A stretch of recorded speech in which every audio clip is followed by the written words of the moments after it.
बिस्मिल्लाहिर्रहमानिर्रहीम। दोस्तों, एक गांव में एक साहिब की अपनी बीवी के साथ कुछ अनबन हो गई। अभी झगड़ा खत्म नहीं हुआ था कि इसी असना में उनका मेहमान आ गया। खावंद ने उसे बैठक में बैठा दिया और बीवी से कहा कि फलां रिश्तेदार मेहमान आया है, इसके लिए खाना बनाओ। वो गुस्से में थी और कहने लगी कि न तुम्हारे लिए कोई खाना है और न ही तुम्हारे मेहमान के लिए। ये सुनकर वो बड़ा परेशान हुआ कि लड़ाई तो हमारी अपनी है, अगर रिश्तेदार को पता चल गया तो खामखा की बातें होंगी। लिहाजा खामोशी से आकर मेहमान के पास बैठ गया। इतने में उसे ख्याल आया कि चलो बीवी अगर रोटी नहीं पकाती तो सामने वाले हमारे हमसाए बहुत अच्छे हैं, खानदान वाली बात है, मैं इन्हें एक मेहमान का खाना पकाने के लिए कह देता हूँ। चुनांचे वो उनके पास गया और कहने लगा कि मेरी बीवी की तबीयत खराब है, लिहाजा आप हमारे मेहमान के लिए खाना बना दीजिए। उन्होंने कहा बहुत अच्छा, जितने आदमियों का कहीं खाना बना देते हैं। वो मुतमईन होकर मेहमान के पास आकर बैठ गया कि मेहमान को कम से कम खाना तो मिल जाएगा, जिससे इज्जत भी बच जाएगी।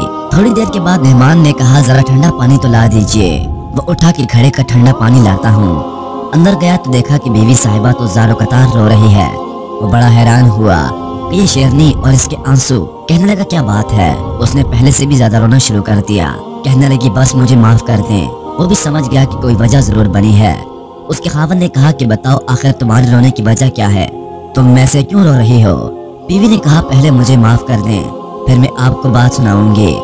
खैर उसने कह दिया कि जो लड़ाई झगड़ा हुआ है मैंने वो दिल से निकाल दिया है और तुम्हें माफ कर दिया है। कहने लगी कि जब आपने आकर मेहमान के बारे में बताया और मैंने कह दिया कि न तुम्हारे लिए कोई खाना है और न ही तुम्हारे मेहमान के लिए, चलो छुट्टी करो, मगर मैंने दिल में सोचा कि लड़ाई तो मेरी और आपकी है और ये मेहमान रिश्तेदार है, हमें इसके सामने ये पोल नहीं खोलना चाहिए। चुनांचे मैं उठी के खाना बना देती हूँ। जब मैं बावर्ची खाने में गई तो मैंने देखा कि जिस बोरी में हमारा आटा पड़ा होता है, एक सफेद रेश आदमी उस बोरी में से आटा निकाल रहा है। मैं ये मंजर देखकर सहम गई। वो मुझे कहने लगा ए खातून परेशान ना हो, ये तुम्हारे मेहमान का हिस्सा था जो तुम्हारे आटे में शामिल था।